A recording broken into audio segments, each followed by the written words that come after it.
আসসালামু আলাইকুম। আজকে আমি করতে চলেছি কালাই রুটি।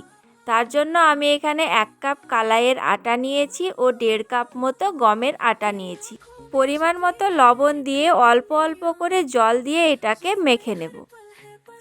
তারপর এবার আমি রুটি করব। তার জন্য এখানে আমি একটু মোটা করেই খুমিরটা নিয়েছি। তার কারণ কালাই রুটি একটু মোটা মোটা করলে খেতে বেশ ভালো লাগে।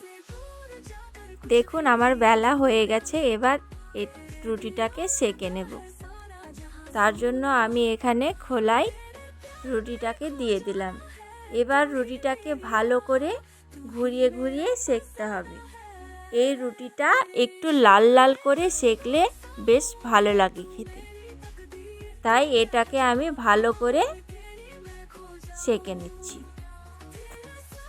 দেখুন কত সুন্দরভাবে ফুলছে।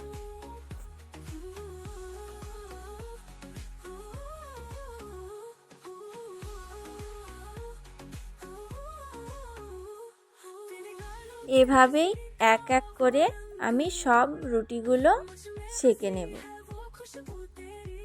এই রুটিগুলো দেখতে যতটা, খেতে কিন্তু দুর্দান্ত লাগে।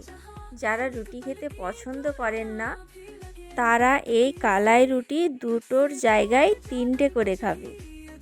আমি বলে রাখলাম। দেখুন কতটা সুন্দর এবং নরম হয়েছে।